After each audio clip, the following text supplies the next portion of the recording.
In the beginning, there was nothing.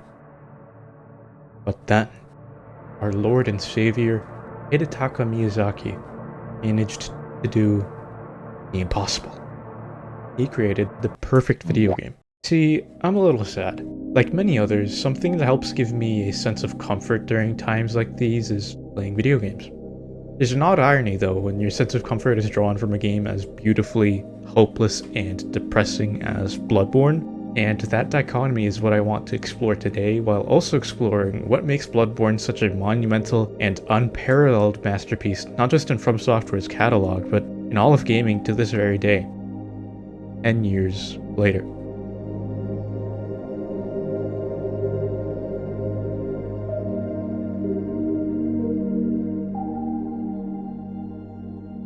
I've been somewhat aware of Bloodborne's existence and cult following for the past couple of years, but it wasn't until the release of Elden Ring that I finally learned about the Soulsborne genre and just how good it is. That being said, you start the game by waking up in the nightmare that is Yharnam. It's a city that's been hopelessly overrun by these horrific, bloodthirsty beasts around every corner and unholy eldritch abominations that will try to kill you the moment they spot you. What the hell did I do anyway? I just woke up from a coma after getting injected with a mysterious, probably unwashed needle, and now I'm in this hellhole getting attacked for no reason? What gives? It can all be traced back to the dungeons underneath of Yharnam. Long ago, before the city itself came to be, explorers ventured deep into the ancient labyrinths beneath the ground and came across powerful beings known as Great Ones. They're heavily inspired by the works of H.P. Lovecraft, and if you know anything about that, you'll know that the horror of these beings really centers around the theme of them having godlike knowledge, motivations, and power that is all simply beyond human comprehension. I travel in worlds you can't even imagine. You can't conceive of what I'm capable of. I'm so far beyond you. Lightning bolts shoot from my fingertips. The blood of the Great Ones had incredible healing properties, so the Healing Church was established. The Healing Church, as its name suggests, used the blood of the Great Ones to establish power and authority within Yharnam.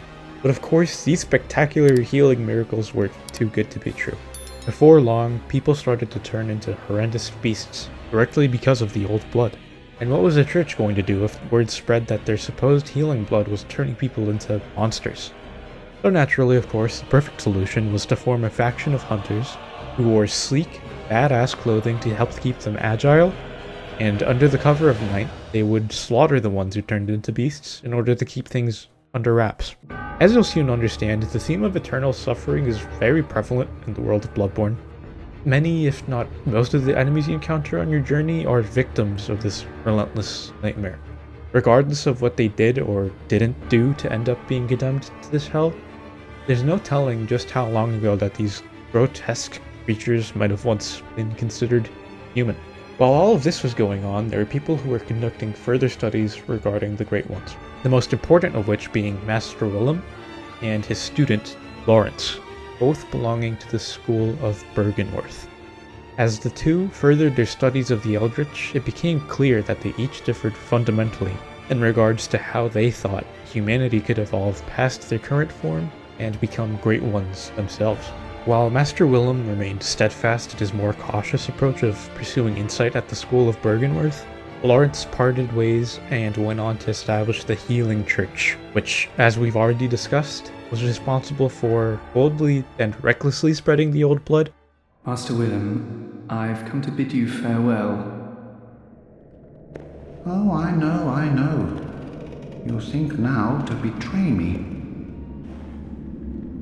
No, but you will never listen. We are born of the blood, made men by the blood, undone by the blood. Our eyes are yet to open. Fear the old blood. I must take my leave. This disagreement between each of their approaches would ultimately lead to the hellish fate of not only themselves and their schools, but Yharnam as a whole. Here's where you, the player character, comes in. Long after these events have completely ravaged Yharnam, for whatever reason, you've made the decision to travel to Yharnam and willingly get injected with a dose of the old blood. After you inevitably die for the first time, you'll wake up again in the Hunter's Dream, and here's where you'll find some of your only allies that remain by your side throughout the game. An old man named Gehrman, who seems wary beyond his years. You must be the new hunter. Welcome to the Hunter's Dream. This will be your home for now. You're sure to be in a fine haze about now, but don't think too hard about all of this. Just go out and kill a few beasts. It's for your own good. You know, it's just what hunters do. You'll get used to it. And so the game grants you a choice for your first weapon and lets you head off to do exactly that. Now that we've established... What the fuck am I saying? Now that we've established the blood of... What the fuck?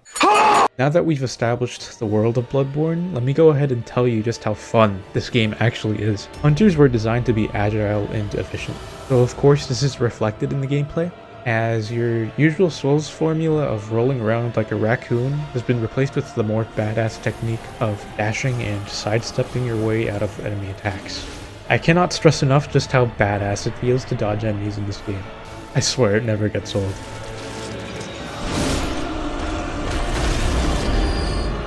I should also mention, Bloodborne's game design further encourages you to be quick by introducing the rally system, which allows you to recover a portion of your health if you quickly hit your enemy with a counterattack just after taking damage. Now, as if that wasn't enough, Bloodborne further distinguishes itself with the introduction of quick weapons.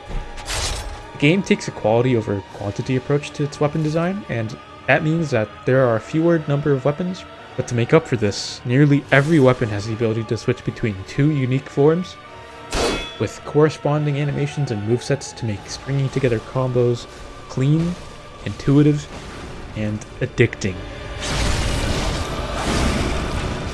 Some of my favorites among these trick weapons are the elegant cane sword, can transform into metal whip, an axe which has a powerful long form and a faster short form, a straight sword that can be switched into a great sword, and of course the Soulsborne series iconic Holy Moonlight Sword, which can be acquired through an absolute masterclass of a video game DLC. But anyway, all of this combines into an incredibly well executed, fast-paced, intense, and satisfying combat system that fully immerses you into your role as a hunter, standing alone against the onslaught of beasts, aliens, and other cosmic horrors. This finally brings us to our biggest threats that you face during the night of the hunt. The bosses, of course. Bloodborne's gallery of bosses is nothing short of phenomenal. The first boss you face, the first obstacle to progression, is Father G. Father Gascoigne is how you say his name. Father Gascoigne's movement is very similar to your own, given that he's also a human at the start of the fight. He'll narrowly sidestep away from your attacks, he'll slash at you wildly, and he even has a trick weapon of his own that allows him to switch up the flow of the fight in an instant. It's through this first challenge that the game really forces you to get comfortable with this fast-paced and aggressive style of combat. If you can't keep up with Father G, then your fate has already been sealed. Once you've mastered the first part of this fight, that's when it really gets real.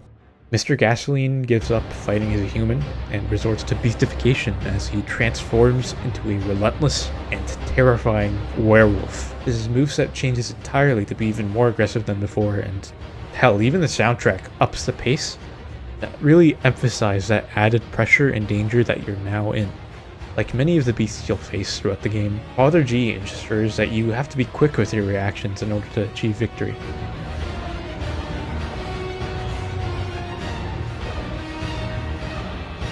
And once you've finally grown comfortable with this fight, well then you're definitely ready to take on the rest of the night. There are way too many bosses in this game that I adore, so I'll be covering the ones that are essential to this story. Up next being Rom, the Vacuous Spider. He's one of the only known instances that we're aware of where a human was actually successful in ascending to godhood. His arena is hidden within the school of Bergenworth, with none other than a dead Master Willem pointing you directly in Rom's direction. Upon defeating Rom, the moon turns red with blood. The sounds of an infant Great One can be heard crying in the distance, and surrounding you are countless other Great Ones scattered across the city of Yharnam that have been present the entire goddamn time.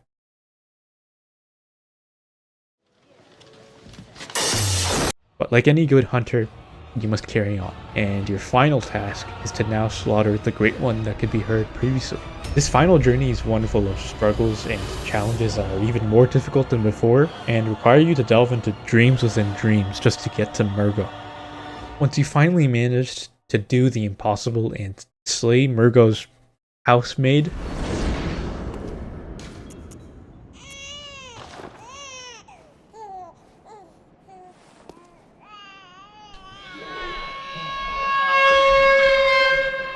he dies himself, and so your mission is complete. Return to Gehrman, allow him to kill you, and at long last, you are freed from the hell that is the world Bloodborne. That's not satisfying at all. So before that final meeting with Gehrman, you have the option of acquiring the umbilical cords from 3 dead Great Ones, and then consume these 3 umbilical cords.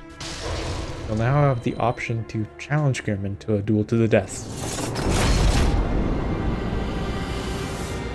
This is of course no ordinary duel, just listen to the music.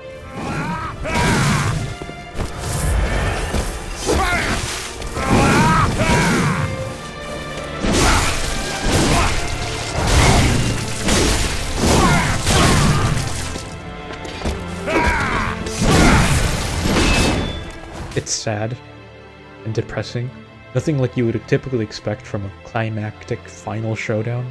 The two of you aren't just fighting to the death. You specifically are fighting Gehrman so that when you successfully slaughter him, The night and the dream were long. he'll be the one freed from the nightmare, not you, with you taking his place as the keeper of the hunter's dream. And this is where the true and ultimate antagonist of the game appears. It's the moon itself. That blood-red moon watching your every step along your journey has been the game's villain the entire time. It's the moon presence. And while it normally would have flown down to force you into servitude following Gehrman's death, your conception of the godly umbilical cords has given you the strength, insight, and resolve needed to defy the will of a god itself.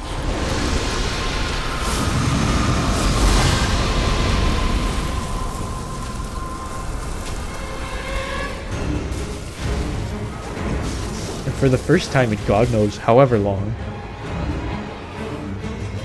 the moon presence is terrified, because it has absolutely no control over you anymore. Throughout the entire game, it's implied that your ability to respawn from death is a part of the canon, with the moon presence bringing you back each time so that you can carry out its will of defeating another Great One. The way I like to view it, if you fail to defeat the moon presence and end up having to respawn to try again, that's no longer the moon presence bringing you back from death, because obviously that wouldn't make much sense, right? I like to think that it's you bringing yourself back from death, Undertale style. And so once you finally, and I mean finally, killed the Great One behind all of your pain and suffering, what Master Willem, Lawrence, and the countless victims of Yharnam before you can never accomplish, well, you've gone ahead and achieved. Your player is reborn as an infant Great One, and at long last, humanity has evolved.